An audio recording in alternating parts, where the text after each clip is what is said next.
The Russian army has suddenly broken through into the Dnipropetrovsk region. Putin has deployed the main reserves into battle. Good day, dear friends.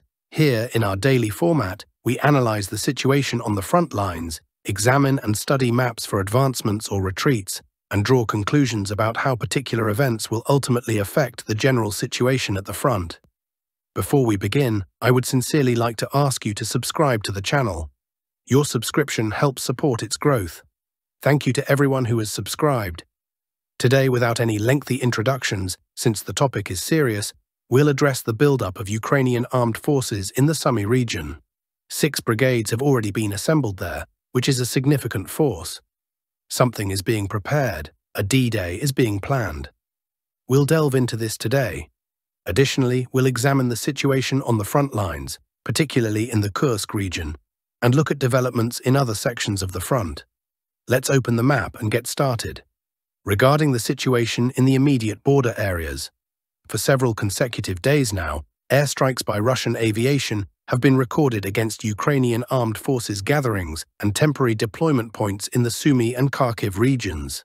Sometimes the intensity is notable. For example, on December 27th, only in the Sumy region, 40 aerial bombs, KABs, were used in a single day. Or take yesterday, for instance, when Russian aviation struck Borova, targeting 2 temporary deployment points of the Ukrainian armed forces.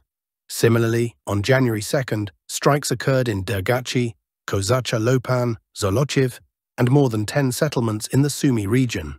It's clear that what's happening, the heightened activity of Russian aviation, is a preventive measure against the plans of Ukraine's military and political leadership.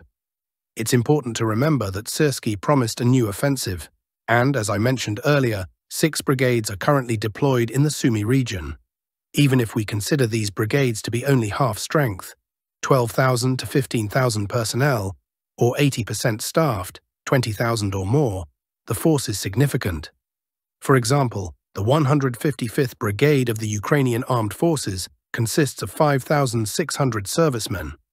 So, a substantial force is being amassed by the Ukrainian armed forces in the Sumy region. And it's evident they are not doing this for no reason. They are preparing. The Russian army is also preparing. The scenario of August 2024, when the Ukrainian armed forces managed to seize 1,000 square kilometers in the Kursk region in a single push, will not be repeated. That much is clear. Nevertheless, an offensive by the Ukrainian armed forces is to be expected. This explains the significant increase in the activity of Russian military aviation, whose task is to inflict maximum damage on the brigades preparing for an offensive. The next question is, where will the blow be delivered? This question should, of course, be addressed to military intelligence. However, we can only speculate, considering various scenarios. Incidentally, feel free to share your thoughts in the comments about where Syrskyi and Zelensky might direct these brigades in an offensive. I'll read them because it's genuinely interesting to me. Among the obvious options, there are only 2. 1. Bryansk region, a new front. 2nd. Kursk region, a renewed push. If Zelensky and Syrskyi are foolish, they will choose the first option. Opening a new front would mean establishing new logistics, deploying new reserves, etc. It would end quickly, with no significant results. As for the Kursk region, after the Ukrainian armed forces invasion there last year, the border has been heavily fortified. A repeat of the easy walk from last year is not going to happen. They will get bogged down, and the front lines will stretch even further, requiring additional reserves. I am convinced these 6 brigades will be directed toward the Kursk region for a renewed push. The goal will likely be to move toward Kurchatov, seize control of the Kursk nuclear power plant, and then attempt to trade it for the Zaporizhzhia nuclear power plant. Recently, yesterday or the day before, I don't recall exactly, the director of the Zaporizhzhia nuclear power plant mentioned that with all its reactors operational, the station could supply electricity to the entire Donbass, Crimea, as well as the Kherson and Zaporizhzhia regions. This explains why Zelensky and Syrskyi tried to push toward Kurchatov in August of last year. Is the Russian military leadership preparing for such a scenario? As I mentioned earlier, the answer lies in the intensified bombing and missile strikes in the border areas. Therefore, the conclusion is clear. Preparations are underway. Let's move on to the situation at the front. Let's start immediately with the Kursk region. No major changes have been recorded here. A success for the Russian army in the new year of 2025 has been taking control of the settlement of Agronom. This event is just one link in the overall operation to encircle the city of Sudzha. As you can see, movement from this area is heading toward the village of Mirnoye, a direct road to Sudzha. This is the first section. The second section is the village of Makhnovka. After the capture of Cherkasskaya Konopelka, several attempts were made to enter and secure Makhnovka. So far, progress has not been achieved. Russian positions remain on the outskirts of the village, but they have not managed to secure even the southern part of Makhnovka. Nevertheless, the assaults continue, with daily battles taking place. Without taking Makhnovka, it will not be possible to exert significant pressure on the Ukrainian armed forces garrison in Sudzha. Another element of this operation is progress in the area near the village of Kurilovka. The last recorded advance here occurred on January 1st, with a gain of 700 meters. The main goal is this road leading to Goncharovka. Goncharovka, in turn, is adjacent to Sudzha. Cutting off this road will complicate the situation for the Ukrainian armed forces garrison in Sudzha. In other sections of the Kursk region, there have been no changes.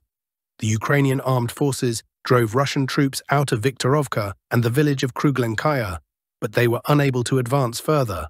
Here, Russian units stopped them. The same applies to the Pogrebki and Malaya Lokhnya sections. Neither side has been able to improve their positions. Overall, summarizing the situation in the Kursk region, progress is being achieved with great difficulty. Yes, the territory controlled by the Ukrainian armed forces has decreased by 2.5 times, from 1,200 square kilometers to 400 to 470. But let's be honest, it's been 5 months and the Ukrainian armed forces are still in the Kursk region. Now let's move on to the main events on the Ukrainian front. One significant development is the first advance of Russian forces in a long time near Belogorovka. I'd like to remind you that the previous command falsely reported advances, claiming control not only over Belogorovka, but also over Grigorovka and Serebryanka. In reality, even in Belogorovka, the Ukrainian armed forces maintained their presence, not to mention the other settlements.